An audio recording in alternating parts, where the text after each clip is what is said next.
भगवान गीता जी में सिद्ध हो रहे हैं। देखिए पवित्र गीता जी, इसमें 7वें अध्याय में गीता ज्ञानदाता कह रहा है,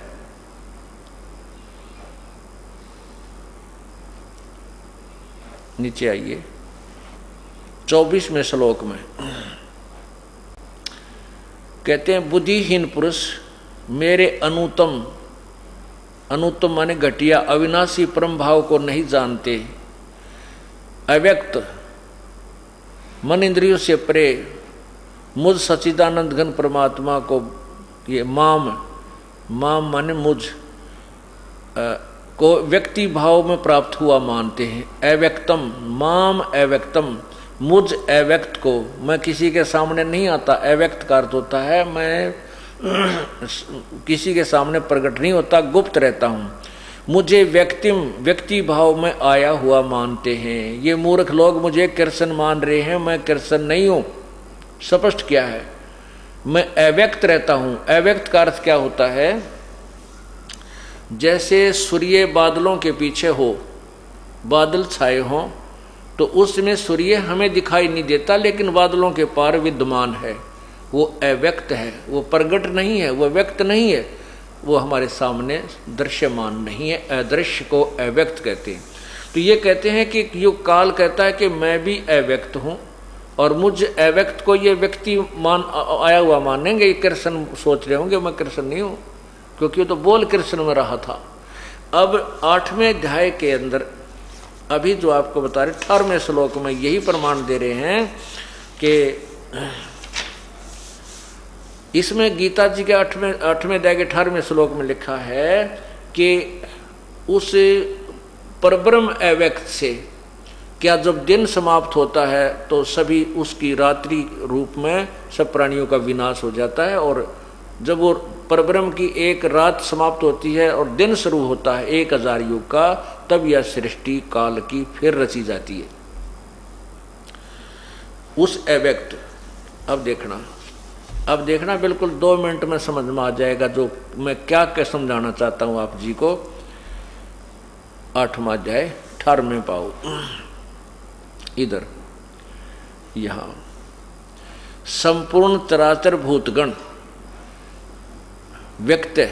चराचर भूतगण ब्रह्मा के दिन प्रवेश काल में नहीं, ये परब्रह्म के प्रवेश के दिन काल में अव्यक्त से अर्थात परब्रह्म के सूक्ष्म शरीर से, उस अव्यक्तात्मा ने उस अव्यक्त से, अव्यक्तात्मा ने परब्रह्म रूपी अव्यक्त से उत्पन्न होते हैं। और परब्रह्म की रात्रि के प्रवेश काल में उस अव्यक्त नामक, यहाँ परब्रह्म मानना पड़ेगा हमने, कि सूक्ष्म शरीर में ही लीन हो जाते हैं। आगे देखिए,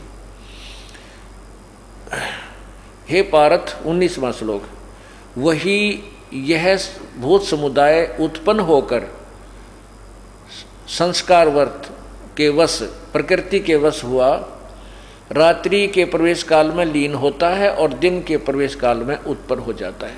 आगे देखना, ये 20 में क्या कहा है, परंतु उस अव्यक्त से परे जो दूसरा अव्यक्त है, दूसरा विलक्षण जो सनातन अव्यक्त भाव है, उस परम दिव्य पुरुष, वह परम दिव्य पुरुष सब भूतों के नष्ट होने पर भी नष्ट नहीं होता। क्या कहा है कि एक तो गीता ज्ञान दाता ब्रह्म ने, एक तो गीता ज्ञान दाता ब्रह्म ने 7वें अध्याय के 24वें श्लोक में बताया कि मैं भी अव्यक्त हूँ, और मुझ अव्यक्त को ये व्यक्ति रूप में कृष्ण मान रहे, मैं कृष्ण नहीं हूँ, मैं अव्यक्त रहता हूँ। फिर 8वें अध्याय के 18वें श्लोक में बताया कि सभी प्राणी उस परब्रह्म रूपी अव्यक्त के दिन काल में तक प्रकट हो जाते हैं, रात्रि काल में जो 1000 युग का होता है उसमें वो लीन रहते हैं। फिर कहते हैं 18वें अध्याय के 20वें श्लोक में लिखा है कि परंतु उस अव्यक्त, इस परब्रह्म से भी एक और अव्यक्त जो अविनाशी अव्यक्त भाव है, वो परम पुरुष परमात्मा तो सभी प्राणियों के नष्ट होने पर भी कभी नष्ट नहीं होता। देखो 8वें अध्याय का अध्याय 8 का ये 20 श्लोक देखो। परंतु उस अव्यक्त से भी जो परे यानी परब्रह्म से भी जो दूसरा अव्यक्त भाव पूर्ण परमात्मा है, जो सनातन यानी सदा रहने वाला अव्यक्त भाव है, वह परम दिव्य पुरुष सब भूतों के नष्ट होने पर भी नष्ट नहीं होता। अब 20-21 में देखो।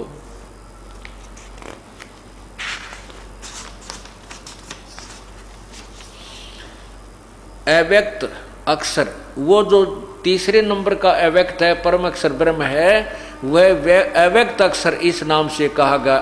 अक्षर माने अविनाशी। अब इसमें क्या कहा है कि अव्यक्त अक्षर, वो उसको अक्षर माने अविनाशी, अविनाशी अव्यक्त इस नाम से कहा जाता है। उस अक्षर नामक अव्यक्त भाव को परम गति कहते हैं। ओए होए। और जिस सनातन अव्यक्त भाव को प्राप्त होकर मनुष्य वापस नहीं आते, वह मेरा परम धाम है।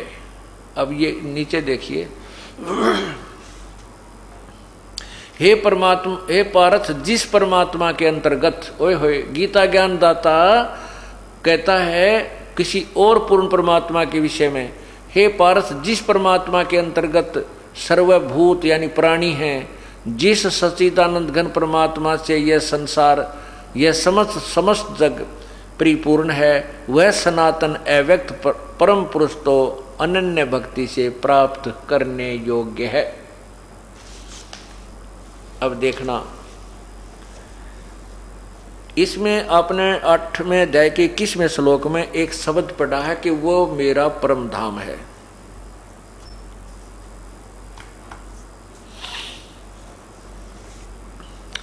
यहां पर जो काल कह रहा है कि वो मेरा भी परम धाम है। अब कहने का भाव है कि यो काल भी उस सतलोक से ही यहाँ आया है और हम भी वहीं से आए हैं। अपना भी मुख्य स्थान तो सतलोक ही है और ये भी कह रहा है मेरा भी वो परम धाम है। अब जैसे कोई किसी गांव में रहा करते और वो 2-3 पीढ़ी से शहर में रह रहे हैं और उस गांव में उनका कोई संपत्ति नहीं, कोई जायदाद नहीं, अब उनका कोई वहाँ पर हिसाब किताब, वोट भी कोई ना, और फिर भी उस गांव का व्यक्ति उसे कभी मिलता है तो यूँ क्या कर, भाई मेरा भी पुराना गांव वो ये है।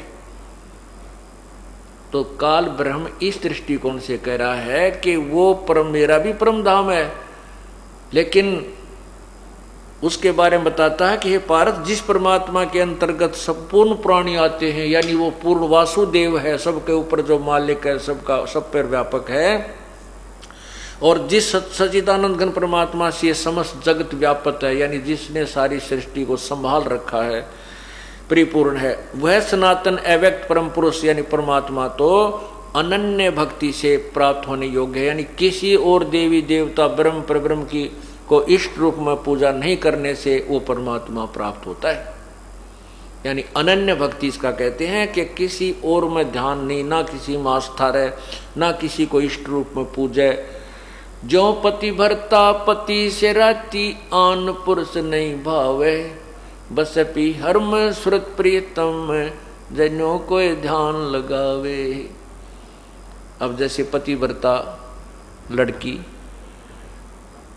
अपने घर भी चली जाती है तो भी अपने पति का चिंतन नहीं भूलती, और पतिव्रता लड़की अपने एक ज्वाइंट फैमिली में भी रहती है, उसमें सास भी है, ससुर भी है, जेठ भी, जेठानी भी, देवर और देवरानी भी। वो यथोचित उत्तर सब आदर सबका करती है। जेठ को बड़े भाई यानी की तरह, पिता ससुर को पिता की तरह, सास को माँ की तरह, देवर को छोटे भाई की तरह। तो इस प्रकार वो सबका आदर करती है, लेकिन जो उसका लगाव अपने पति में होता है वो किसी में नहीं हो सकता। उसके लिए पति पूज्य होता है वो, और अन्य का वो सत्कार करती है। इसी प्रकार हम जितने भी अपने जो आपको मंत्र दिए जाते हैं, ये हमारा एक परिवार है। ब्रह्मा विष्णु महेश शिव, ये दुर्गा आदि, ये हमारा एक परिवार है। और हमारा कुल का, हम का सबका पिता, एक कुल मालिक पति यानी कबीर परमात्मा है। हमने जैसे वो पति भर्ता लड़की जब तक ज्वाइंट फैमिली में रहती है तो बिल्कुल मिलजुल कर सबको आदर सत्कार करती है।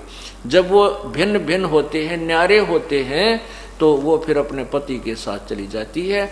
जेठ जेठानी में उसका कोई लगाव नहीं रहता, क्योंकि वो उसके साथ वो पति भरता। इसी प्रकार कहते जब हम यहाँ संसार त्याग कर जावांगे, इन तन्यारे होवांगे, हम अपने सतलोक चले जाएंगे, तुम्हारा कोई लेना देना नहीं रहेगा।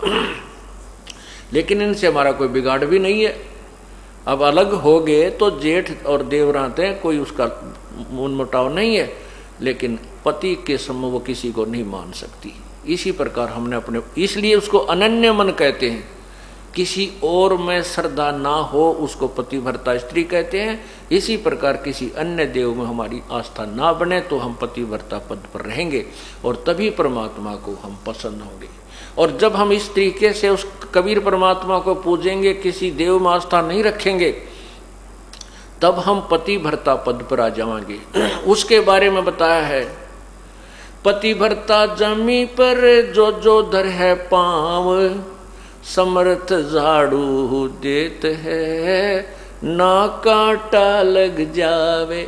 ऐसे भगत को जो पतिव्रता की तरह अपने पूर्ण परमात्मा पर आश्रित हो गया, फिर उसके जीवन सफर में वो पूर्ण परमात्मा कांटे रूपी दुष्कर्मों को ऐसे बुहार देता है जैसे उस मेरे इस भगत के, मेरे बच्चे के कोई कांटा ना लग जा, यानी कोई पाप कर्म का दुख इसको आ ना जा, आने से पहले ही वो उनको साफ कर देता है। जैसे वो पतिव्रता जमी पर जो जो धर है पाँव, वो समर्थ झाड़ू देत है, ना कांटा लग जावे।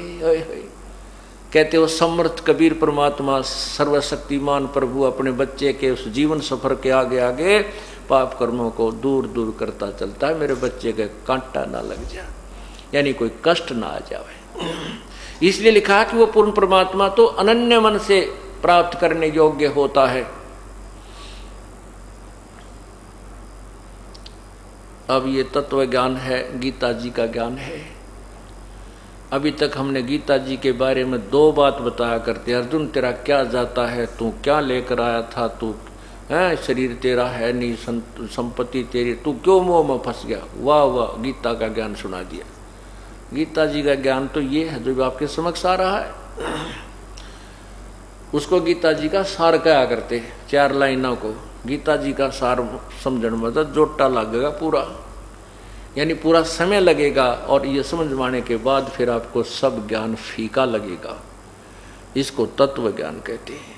और ज्ञान सब ज्ञानड़ी, ये कबीर ज्ञान सो ज्ञान, जैसे गोला तोब का भाई, करता चले मैदान।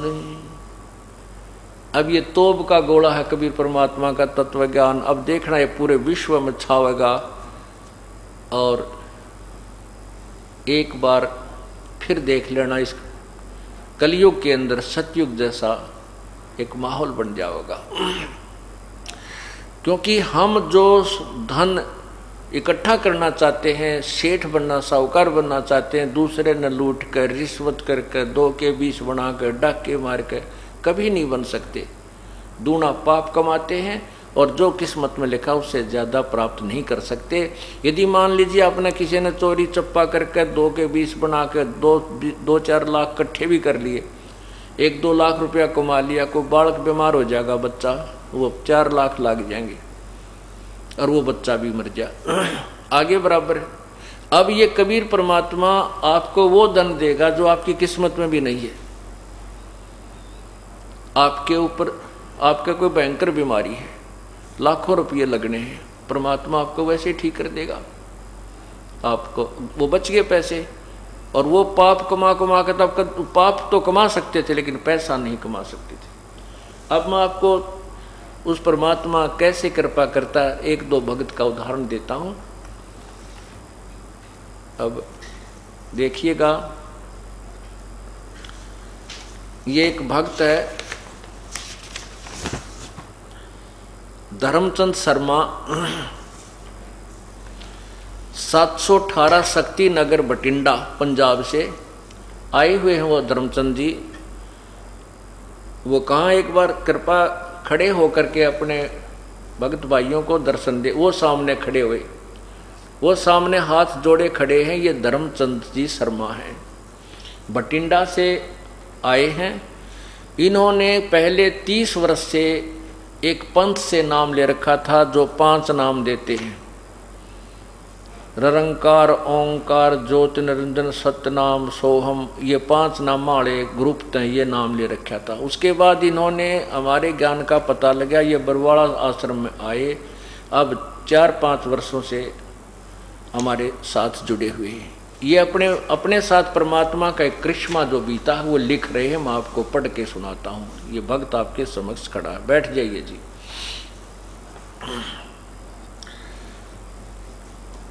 ये क्या लिखते हैं कि दास बठिंडा का रहने वाला है। ओए होए, कितनी प्यारी बोली हो जाती है परमात्मा के बच्चे की जो सत्संग मारने लग जाता है। दास बठिंडा का रहने वाला है। सन 2005 की घटना है। दास ने एक वेल्डिंग का काम करने वाले से 1000 रुपये लेने थे। उसने मेरे लड़के को 500 रुपये देकर कहा कि इतने ही देने थे और कोई पैसा मैंने नहीं देना।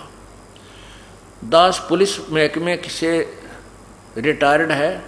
दास को बहुत महसूस हुआ।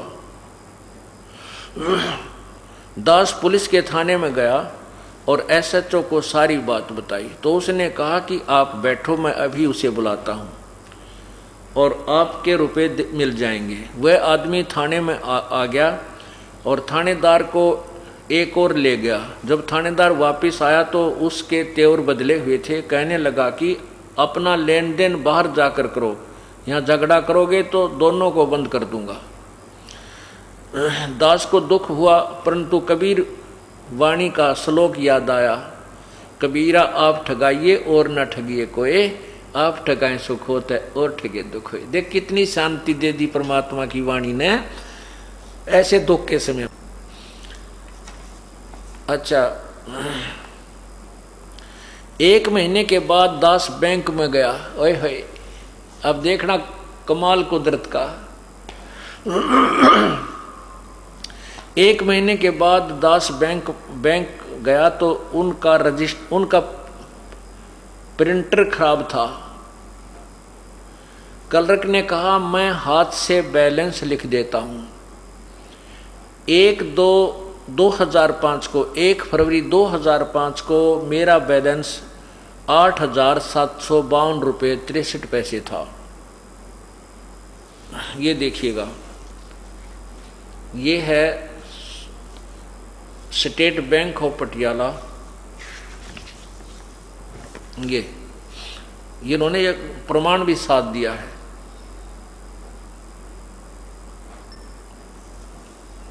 ये है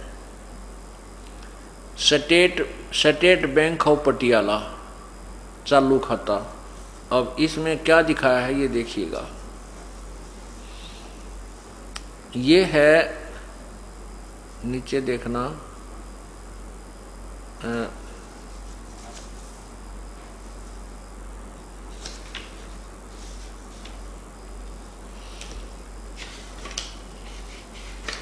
ये देखिएगा। इसमें 1 फरवरी 2005 को, ये देखना 1/2/2005 को इसमें कितना बैलेंस है इनका।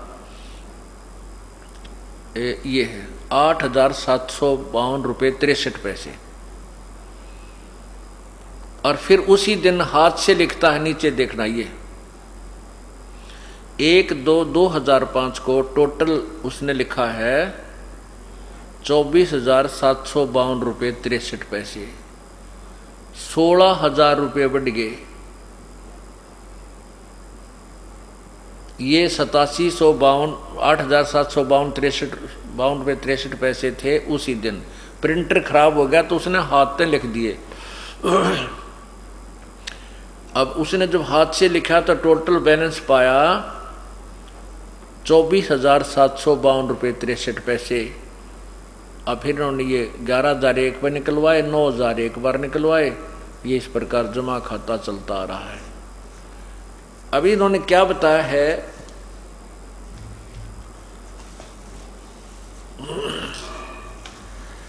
कि 1/2/2005 को मेरा बैंक बैलेंस 8,752.63 था। 1/2/2005 को ही फिर हाथ से लिखा 24,752.63 था। बंदी छोड़ की कृपा से 16,000 रुपये मेरे खाते में बढ़ गए। बोलो सतगुरुदेव की जय। कबीर वाणी पढ़कर यानी अपने शब्द को जीवन में उतार लें तो लोक सुखी परलोक सुखी हो जाएगा। गुरुदेव को दंडवत प्रणाम। अब पुण्यात्माओं, ये तो एक जैसे वो कहते हैं ना ट्रेलर है भगवान का, ट्रेलर। यदि हम और ज्यादा दृढ़ता से इसकी तरफ लगेंगे तो ना जाने के तक ये कर देगा। अब उन बैंक वाਲਿयों का भी बैलेंस पूरा उस मालिक ने कराया। अब ये परमात्मा जो चाहे सो कर दे 1 मिनट में। अब आपने देखे होंगे जादूगर मिट्टी हाथ में उठाकर रुपया बना दे चांदी का, वो तो छोटे मोटे जादूगर हैं अस्थाई, और ये परमात्मा उन जादूगरों का भी जादूगर है। ये सारी सृष्टि उस जादूगर ने रच रखी है, और वो ना जाने के बना दे, इस मिट्टी का सोना बना दे, सोने का पहाड़ बना दे, पत्थर का पहाड़ बना दे। अब आपको एक कथा और सुनाता हूँ, परमात्मा क्या करता है। ये है भक्त राजकंवर दास पुत्र श्री दलीप सिंह काद्याण, एक्स सूबेदार, गांव मांगावास, तहसील बेरी, जिला झज्जर का निवासी हूं। वो कहाँ है भक्त जी, एक बार खड़ा हो जाए। ये देखो, ये सूबेदार साहब खड़े हैं, श्री राजकुमार दास पुत्र श्री दलीप सिंह काद्याण, गांव मांगावास, तहसील बेरी, जिला रोहतक। अब इनके बारे में मैं आपको सुनाता हूं, जिन्होंने अपनी आप बीती मुझे लिख कर दी है। आप कृपा बैठ जाएं।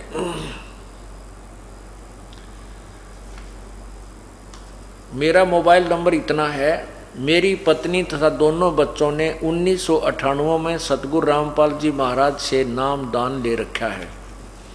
उनके द्वारा लाई गई पुस्तक परिभाषा प्रभु की मेरे घर में रखी थी। मैंने इस पुस्तक को ध्यान से पढ़ा। मुझे ज्ञान हुआ कि भक्ति मार्ग में विकार बाधक है। मैंने भी सभी विकार त्याग कर सन 2005 में गुरुदेव की शरण में ग्रहण कर ली। भक्ति जारी रही, सब कुछ ठीक ठाक चलता रहा। मैंने मई 2007 में बाहरी दिल्ली में रिलायंस में सेवा ग्रहण की, वहाँ नौकरी करने लग गई। ये अचानक 18 फरवरी 2008 को मेरी जांघ में बड़ा सा सख्त फोड़ा अनुभव हुआ। 19 फरवरी 2008 को मैंने सत्यवादी राजा हरिश्चंद्र अस्पताल नरेला में जांच करवाई। डॉक्टर साहब ने फोड़ा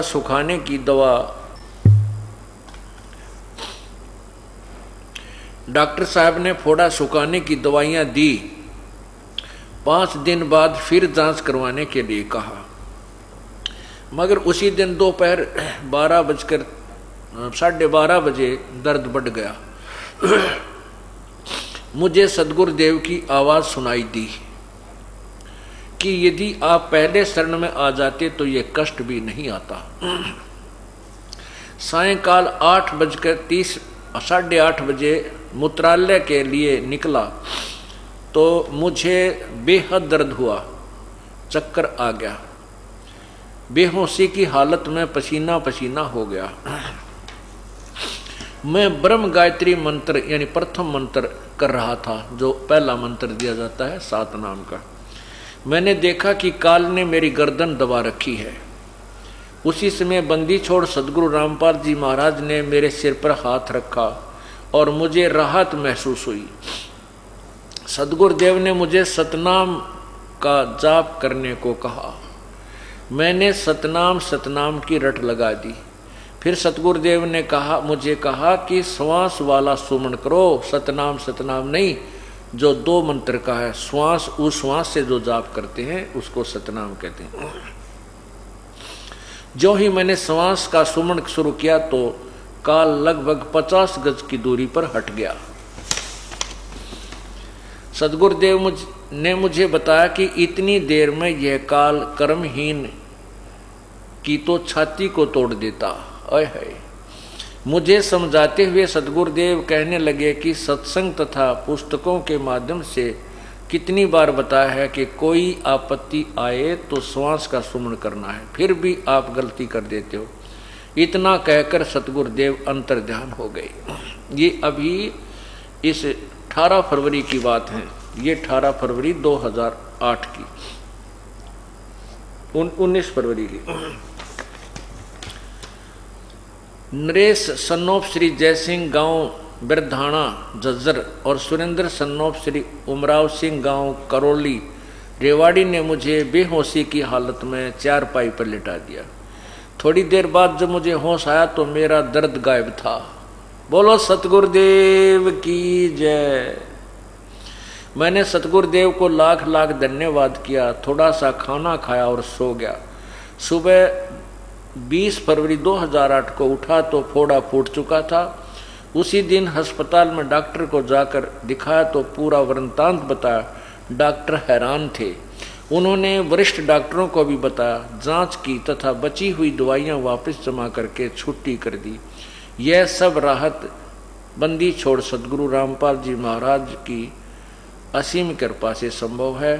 मुझे जीवन दान मिला। सत साहिब। तो पुण्यात्माओं, अब ये है खेल परमात्मा के। समर्थ का सरनाग हो, रंग होरी हो, वाई कदे न हो एकाज राम रंग होरी हो। होरी माने खुशी। इस समर्थ की शरण माने के बाद कभी अकाज नहीं होगा, आपके घर में कोई दुख नहीं छावेगा, सदा होरी रहेगी। राम रंग होरी हो, कदे ना हो अकाज राम रंग होरी हो। कभी भी आपकी हानि यानी कोई दुख आपके ऊपर नहीं आएगा, सदा सुखी रहोगे। पुण्यात्मा, कोई सौभाग्य है आपका जो आपको ये मार्ग मिल रहा है। आप परमात्मा के चरणों में किसी युग में कभी किसी जन्म में अवश्य रहे हो, इसलिए आप शीघ्र आ रहे हो। और पीछे ये लुट पिटकावेंगे, आना से भी नहीं यही पड़ेगा। हमारा एक भक्त है, वो एक दिन ऐसे एक चुटकुला सा कह रहा था। इन्होंने बोला, जी इन पंथों ने, ये जितने भी संत हैं पंथ हैं, इन्होंने आना तो पड़ेगा अपने दौरे, और तो कितना ठिकाना नहीं। ये बोले श्रद्धालु हैं, कभी इनको जब ज्ञान समझ में आओगा कुछ तो जल्दी आ जाएंगे उनके पास, उन नकली संतान छोड़ के, और कुछ फिर जब उनके संत भी हाथ खड़े कर देंगे, भाई हमारे पास कुछ नहीं है, तो बाकी के फिर आ जाएंगे। और एक आधा नरबाग फिर भी बैठा रहा करे, शायद गुरुजी ये ठीक हो। कैसे जैसे बस में सफर करते जा रहे हैं और वो बस खराब हो जाती है, तो कंडक्टर ड्राइवर ने कह दिया करें, भाई बस खराब हो गई है, दूसरी में बैठ लो। तो समझदार तो तुरंत उतर कर दूसरी बस की इंतजार करने लग जाते हैं, या पकड़कर दूसरी बस में चढ़कर चले जाते हैं। और कुछ एक फिर भी बैठे रहा करें, ना उतरा करें। कंडक्टर ड्राइवर भी कहते रहते, भाई उतर लो या बस खराब हो गई है, दूसरी बैठ लो, ना उतरे। और कुछ उतर जाए, फिर भी ना उतरे कुछ एक उसमें से। शेष जब उतरा करें, जब ड्राइवर और कंडक्टर भी उतर कर दूसरी बस में चढ़ ले, जब उतरा करें खराब बस में थे। बोला ये जो समझदार हैं वो दूसरे पंथा वाले तो शीघ्र आ जाएंगे, संकेत समझ दे, अगर बस तो खड़ी है चलती कोई ना। और कुछ फिर ये संत हाथ खड़ा कर देंगे थोड़े दिन में, भाई हमारे द्वारा पूरा तत्व ज्ञान नहीं है, किसी और के पास होता बेशक जाइयो। बाकी समझदार नहीं आ जाएंगे। और शेष जो कति अनाड़ी हैं वह जब आ लेंगे, जब उनके गुरुजी भी यहीं पर आ लेंगे, बोलो सतगुरुदेव की जय।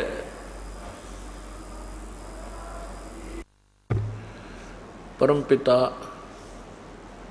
परमेश्वर, सारी सृष्टि के रचनहार, कुल मालिक, कबीर बंदी छोड़ की असीम रजा से ये सत्संग प्रारंभ हुआ और इसके अंदर जो पुण्यात्माएं लाभ उठा रही हैं उनके ऊपर भी प्रभु की असीम कृपा है। परमात्मा स्वयं ही अपनी महिमा बताने के लिए इस काल के लोक में आते हैं और वो अपनी एक लीला करते हैं।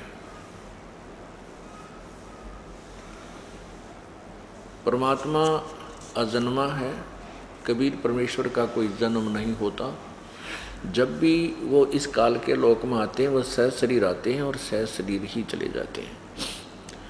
यहाँ कुछ समय के लिए एक मानुष जैसी लीला करते हैं, एक मनुष्य जैसी लीला करते हैं। मनुष्य का जीवन जैसे एक मानव अपनी क्रिया करता है, यहाँ वो ऐसी ही क्रिया करते हैं।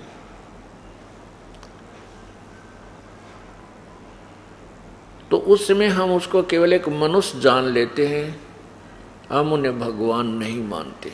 भगवान हम क्यों नहीं मानते, परमात्मा किस लिए नहीं मानते? क्योंकि हमारे को ज्ञान गलत बताया हुआ होता है। हमारे को ये बताया हुआ होता है कि परमात्मा निराकार है, वो सर्वव्यापक है, कण कण में विद्यमान है। परमात्मा मनुष्य शरीर में नहीं होता।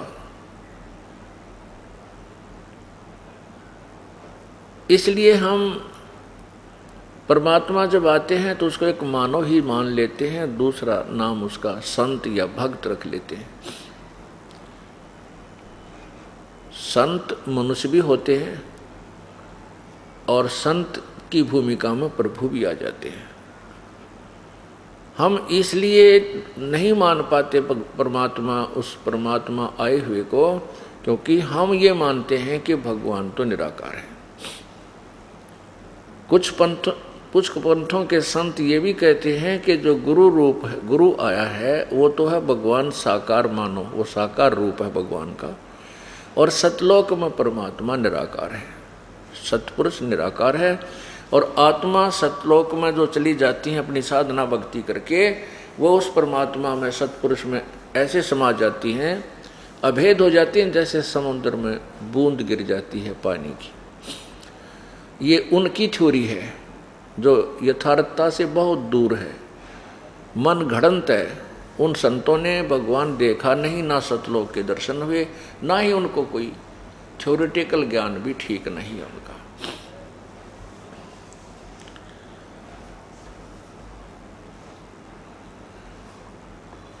आज जो ये समापन हो रहा है, जो 14 जून से प्रारंभ हुआ था, ये उसी उपलक्ष्य में है। आज के दिन ज्येष्ठ सुदी पूर्णमासी, जेठ उतरते की पूर्णवासी को सुबह ब्रह्म मुहूर्त में, अर्थात सुबह के 4 बजे के आसपास, वो परम पिता परमेश्वर पूर्ण ब्रह्म, सारी सृष्टि के रचनहार कबीर देव, कबीर साहब, कबीर प्रभु अपने सतलोक को त्याग कर सह शरीर इस मृतलोक में प्रकट हुए थे। उन्होंने बनारस के अंदर, जिसे काशी शहर भी कहते हैं, वहाँ एक लहर तारा नामक तालाब के अंदर एक कमल के फूल पर एक नवजात शिशु का रूप धारण किया था।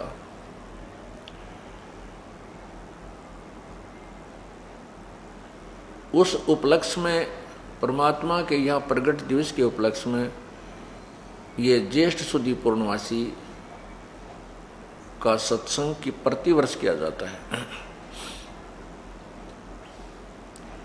सन 2007 में हम इसे नहीं कर पाए, क्योंकि कहते हैं भक्ति मुक्ति के दाता सतगुरु भटकत प्राण फिरंदा, उस साहिब के हुक्म बिना नहीं तरवर पात हिलंदा।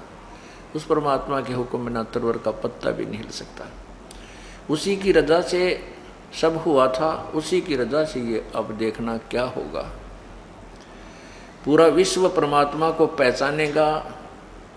हिंदुस्तान, हमारा भारत जो है, ये पूरे विश्व में विख्यात होगा, समृद्ध देश होगा। यहाँ वही शांति होगी जो सतयुग के समय हुआ करती थी। आपसी राग द्वेष, लड़ाई झगड़े, ये मार काट, पैसे के ऊपर इंसान कति शैतान हो लिया।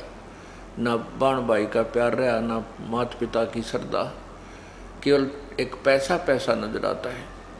और ये तत्व ज्ञान के बिना ये जीव इस बुराई को त्याग नहीं सकता। और तत्व ज्ञान हो जाने के उपरांत ये प्राणी, जैसा कि आपने कल पवित्र गीता जी में सुना था 7वें अध्याय के 29वें श्लोक में, कि तत्व ज्ञान से परिचित होने के उपरांत और तत्व ब्रह्म यानी उस परम अक्षर ब्रह्म पूर्ण परमात्मा की महिमा और सतलोक में के सुख से परिचित, यानी तत्व ज्ञान के द्वारा पूरा ही वर्णन दिया जाता है कि तुम यहाँ इस मृतलोक में कितने कष्ट उठाते हो, जन्मते हो मरते हो, जन्मते हो मरते हो, कितना पहाड़ जैसा कष्ट आप उठा रहे हो। और सतलोक में जाने के बाद फिर तुम्हारा जन्म मृत्यु सदा के लिए समाप्त हो जाएगा।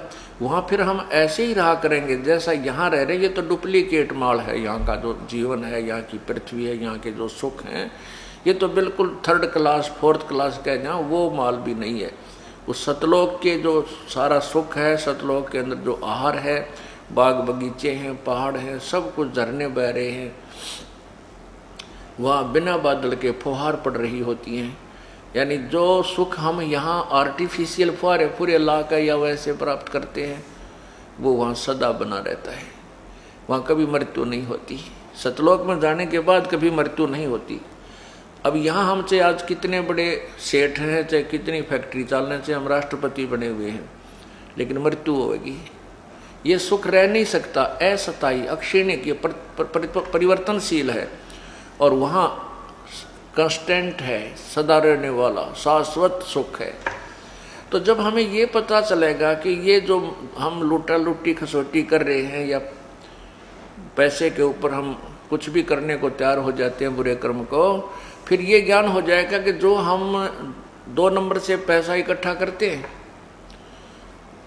किसी भी कारण से, चाहे चोरी से, ठगी से, लकोक है या कोई और मिलावट मिलूट करके, रिश्वत आदि ले करके,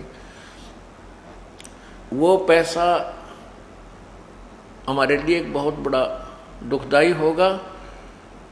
और हो सकता है उसके कारण हमारे घर में कोई ऐसी बीमारी लग जाए जो वो पैसा जो हमने दूर दूर से जोड़ के इकट्ठा किया वो भी चला जा, और वो बच्चा भी मर जाए जिसके लिए हम उसको सुखी करने के लिए और दुनिया को लूट लूट कर धन जोड़ रहे थे।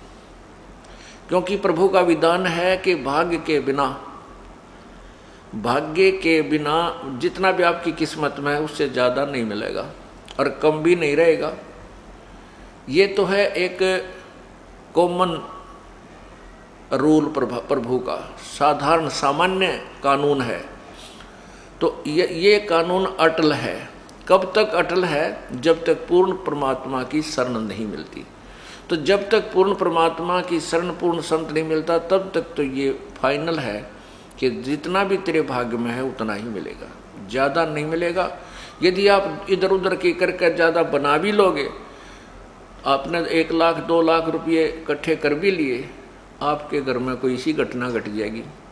क्या तो पत्नी बीमार हो जाएगी, क्या स्वयं बीमारी आ जाएगी, कोई बालक बीमार हो जाएगा, या कोई बिजनेस में घाटा हो जाएगा, या कोई रिश्तेदार पैसे ले जाएगा, दे को नहीं, फिर दुश्मन भी बन जाएगा। और वो पाप जो पाप आपने किए उस 2 नंबर से धन प्राप्त करने के लिए, वो पाप आपके पास चौकस रह गए, वो नहीं घटते, वो नहीं जाते, वो आपको ही भोगने पड़ेंगे। तो इस तरह का ज्ञान तत्व ज्ञान से हो जाता है। फिर ये प्राणी दूसरे का धन लेना, चोरी करना, ठगी करना, हेराफेरी करना एक विष समझेगा। विष जैसे जहर होता है। अभी तक हमें पता नहीं था कि ये जहर है, इसलिए हम खा रहे थे, मर रहे थे, दुख पा रहे थे। जब बच्चे को पता चल जाता है कि ये विष है इस बोतल के अंदर और इसके खाने से आदमी मर जाता है, वो बच्चा शाना होने के बाद हाथ नहीं लगाता। अबोध बच्चा उसको खोल कर ढक्कन और पी लेता है और मृत्यु को प्राप्त हो जाता है। तो जो हम कर्म कर रहे हैं तत्व ज्ञान के अभाव से, जो हम पाप कर रहे हैं, फिर हमारे को ये दूर खड़े दिखाई देंगे, ये वो विष की बोतल की तरह नजर आएंगे, इलेक्ट्रिसिटी यानी बिजली के नंगे तार की तरह नजर आएंगे कि इनका हाथ लगते ही मर जाएंगे। थोड़ा कम करो। तो इस प्रकार ये सतयुग का माहौल होगा।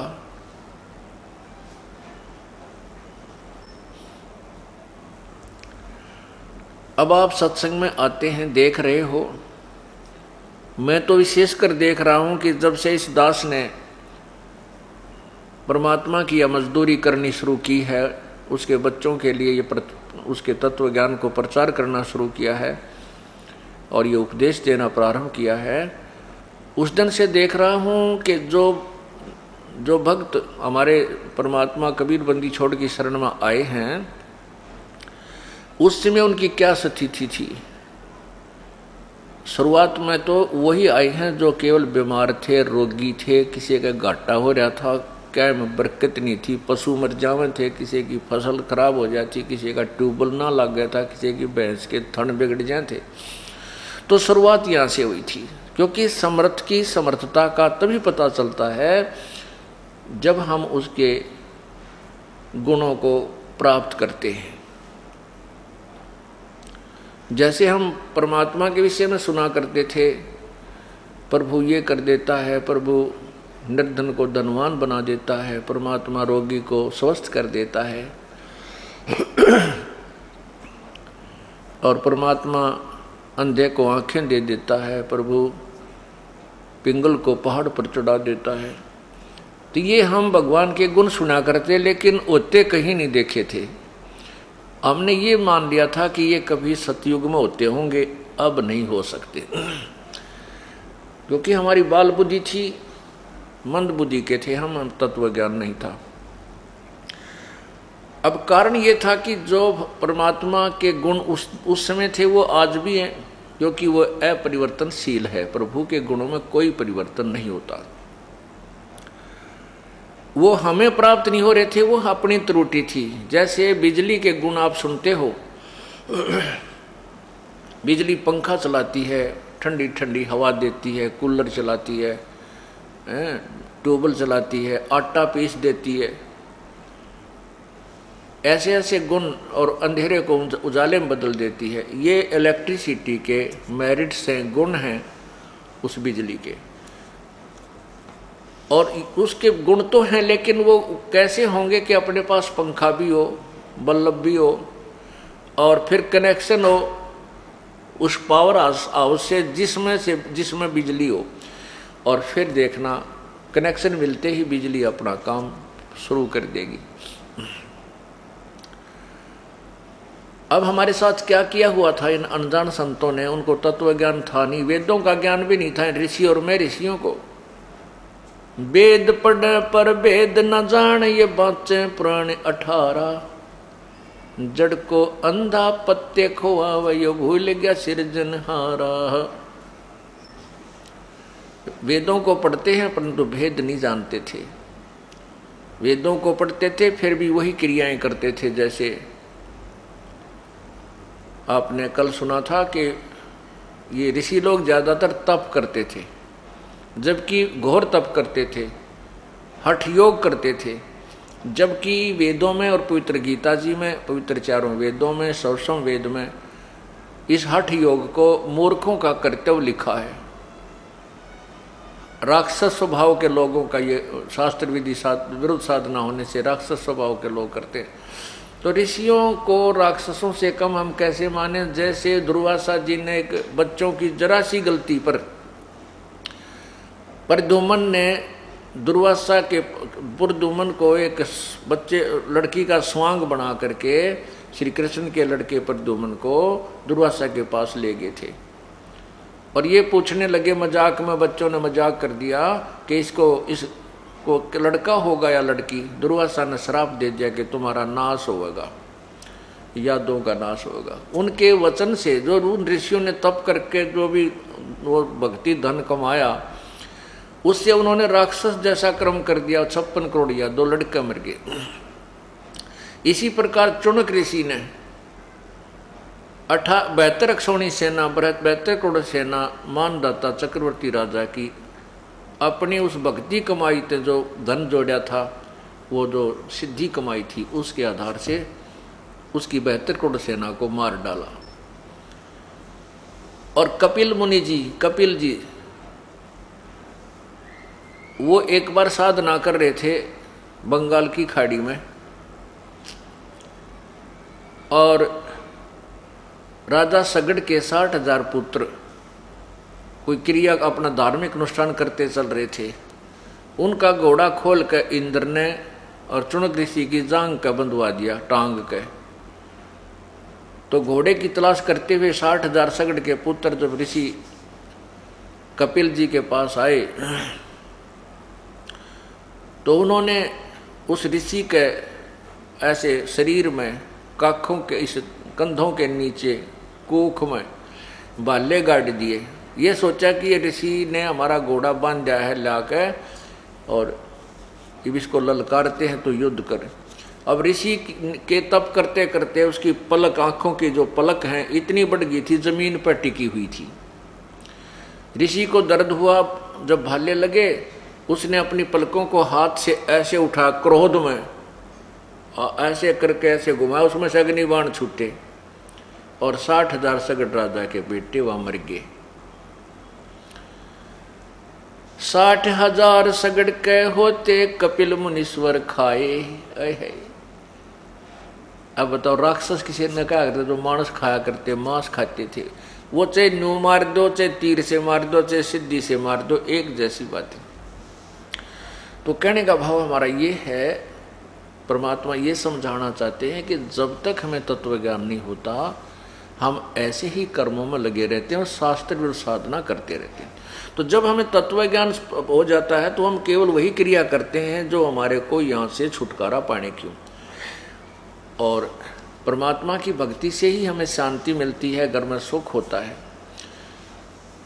तो हम जो आपको बताना चाहते थे कि अब एक सतयुग आएगा, सतयुग जैसा माहौल हो जाएगा। अब आप तो ये दास पहले देखा करता था कि उनके पास कुछ भी नहीं था, दुखी हो रहे थे। आज 8-7 साल हो गए, 10 वर्ष हो गए, किसी ने 2 वर्ष, किसी ने 4 वर्ष, किसी ने 5 वर्ष, किसी ने 10 वर्ष, 12 वर्ष।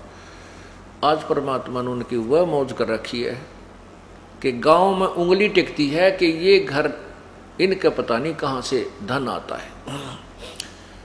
अब हमारे साथ ये बच्चे जेल में थे, 2 लड़के यहाँ से थे, गुराना थे, दोनों भाई और दोनों जेल में। तो परमात्मा अपने बच्चों के साथ रहता है। एक भाई तो 4-5 महीने के बाद जमानत होगी, दूसरा हमारे साथ आया। और प्रभु ने यहाँ उनके ऐसी मौज कर रखी थी, जो पहले काम चला था उससे 21 मौज होगी, 21। और हिम्मत देख उन बाण बेटियों की, उनकी माता जी की, दोनों बेटे जेल में।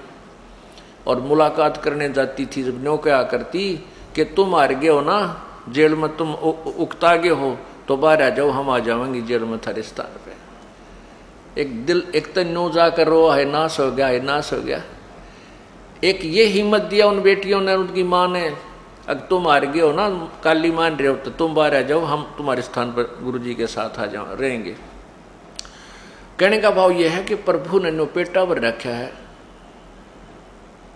कि वो साथ रहता अपने बच्चों के।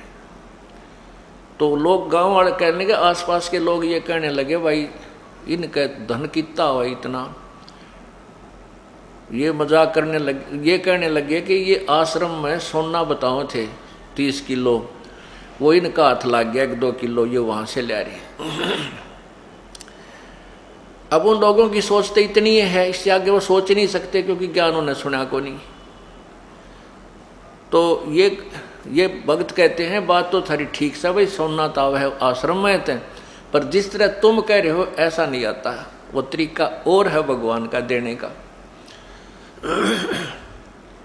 अब ये इस प्रकार जब हमारा भगवान ठाठ करेगा, हमने चोरी की क्या आवश्यकता पड़ेगी, क्या झूठ बोलने की आवश्यकता पड़ेगी। जैसे आपने कल उस भगत की कहानी सुनी कि 16,000 रुपये बैंक में बढ़ गए। ये तो जैसी हमारी श्रद्धा बढ़ेगी उतनी बढ़ा देंगे। और कैसे बढ़ जाते हैं, जैसे एक बहन, एक बेटी आ रही है यहाँ से, डराना की लड़की है वह, और गतौली ब्याह रखी है, उसका नाम है परमिला। वो कहाँ बैठी है बेटी, एक बार खड़ी हो है या खड़ी, इसको ब्रेन ट्यूमर, वो आपकी रिपोर्ट किस है बेटी, एक बार दिए लाइए बेटा, एक बार। इस बेटी का ब्रेन ट्यूमर होगी, और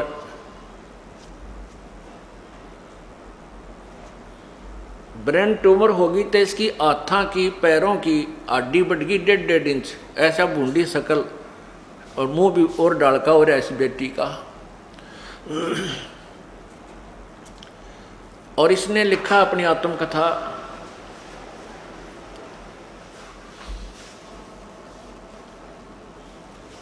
ये इसके एक्सरे हैं,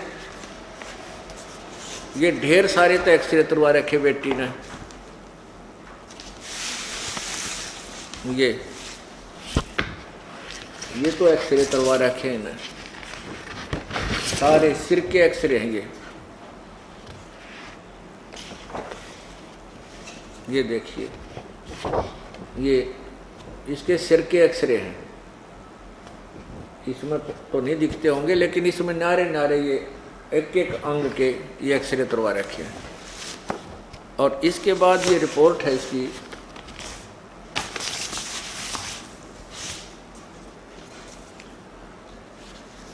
ये रिपोर्ट है, ढेर सारी।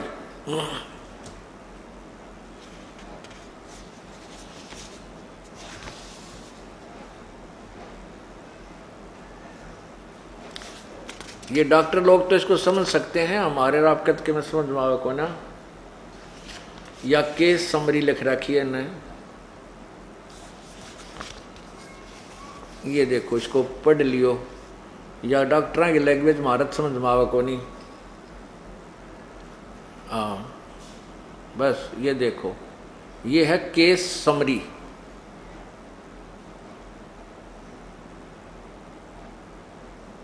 ये पैरों के अंदर जो है ना,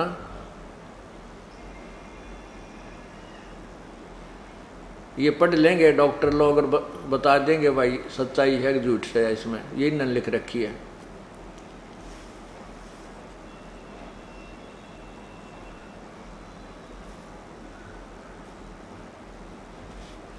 ये है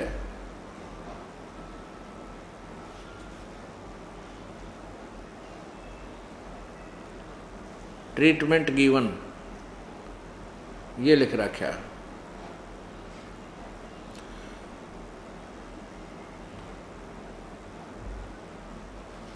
ये इसका नाम है बेटी का, पूरा एड्रेस इसके ऊपर, ये देखिएगा।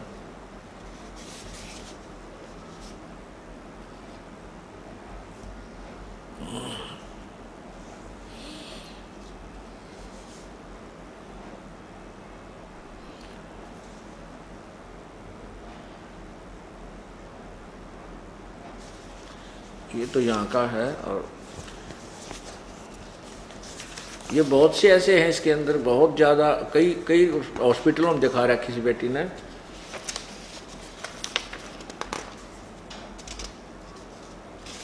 ये गणिये है, इसका नाम है परमिला और पति का नाम है, अभी मैं बताता हूँ आपको, सारी कहानी सुनाऊंगा। इसकी बेटी ने लिख कर दिया मेरे को, ये यहाँ लिखा है इसका। मैं परमिला पत्नी सुखबीर सिंह मलिक, गांव गतौली, और बेटी महेंद्र सिंह काजान, गांव डराना। मेरे को खतरनाक बीमारी लगी ब्रेन ट्यूमर की। मेरे हाथों की उंगली में उंगली बढ़ गई और पैरों के साइज बढ़ गया। पूरे शरीर की हड्डी बढ़ गई 1.5 इंच। अब खुद अंदाजा लगाओ, अगर किसी के शरीर की एक हड्डी थोड़ी सी भी बच जाए, उसको कितना दुख होता है और कितना दर्द होता है। इतना दर्द होता था कि कई बार तो सहन नहीं होता था और बेहोश होकर गिर जाती थी। दिल की धड़कन बढ़ जाती थी तो श्वास का आना मुश्किल हो जाता था। बीपी इतना ही हो जाता था कि पता ही नहीं चलता था कि क्या क्या कह रही हूँ, क्या नहीं। चक्कर आकर गिर जाती थी। कहीं भी घरवाले आते तब उठाते और डॉक्टरों का कहना था कि इस बीमारी में आँखें चली जाती हैं, शरीर की आकृति बढ़ जाती है, शरीर झूठा भी पड़ जाता है। ऑपरेशन करवाओगे तो 3-4 लाख रुपए लगेंगे और गारंटी, बचने की गारंटी 100 में से 1% है। अब पुण्यात्माओं विचार करो, अब इस परिवार को 3-4 लाख रुपए परमात्मा ने बचा दिए, तो ये कौन चोरी करेगा, कौन ठगी करेगा। और फिर इनको ये पता चल जाएगा कि अगर तुम आगे से किसी की को हानि करोगे, चोरी करोगे, ठगी करोगे, झूठ बोलोगे, 2 के 20 बनाओगे, मिलावट करोगे, रिश्वत लोगे, तो ये रोग फिर लग जाएंगे, दुख फिर आ जाएंगे। तो ये जहर दिखाई देंगे इनको, ये छुएंगे नीचे, भूखे रह लेंगे एक समय। तो इस प्रकार जब हम एक दूसरे को, हमारे को जब इतना ज्ञान हो जाएगा, हम पाप कति त्याग जाएंगे और लूटना तो दूर है, लूटा करेंगे, क्योंकि हमें ये भी ज्ञान हो जाएगा कि दान धर्म करने से हमारे जो पाप भी नष्ट होते, कुछ कम होते हैं और दान से ही हमें लाभ होता है, परमात्मा की प्राप्ति में सहयोग मिलता है। तो फिर हम दान करा करेंगे, हम लूटेंगे नहीं, 2 पैसे हाथ से छोड़ा करेंगे।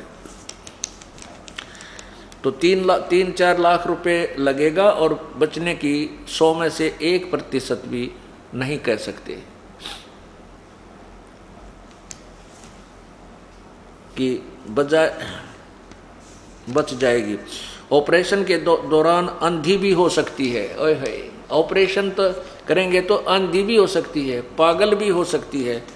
पूरी सूज गई थी मैं, हाथ पैर मुंह मोटा मोटा हो गया था और ऑपरेशन भी सिर्फ 2 जगह से हो सकता, एक गंगाराम हॉस्पिटल और दूसरा अपोलो हॉस्पिटल दिल्ली में। तब मेरे पापा ने गुरुजी की चरण पकड़कर रोए कि आप क्या नहीं कर सकते। ये तो अभी 1 महीना पहले की बात है। ये महेंद्र भगत जी ने उपदेश ले रखा था। ये आकर के कहा, जी आप हम तो गरीब आदमी ना, ये पैसा भी चल किसी पे ले दे कर ला जा, बच्चन की आस नहीं है, छोरी की जिंदगी बर्बाद होगी। तो इस लड़की को हमने यही बुला लिया, बेटी तू आ जा, यहाँ कुछ दिन सेवा कर, समागम चल रहा है। उस दिन इस लड़की की शक्ल देखी नहीं जाती, ऐसी हालत थी इसकी। ऐसा उठ पटांग सा मुँह, नारा बड़ा हाथ जैसे अब शीशे दिखा करें और आंगली हाथा की इतनी लंबी लंबी न्यारी दिखें, इसी बूंदी। और आज यह बेटी थारे सामने खड़ी है। एक बार पर मिला, इधर आजा बेटी।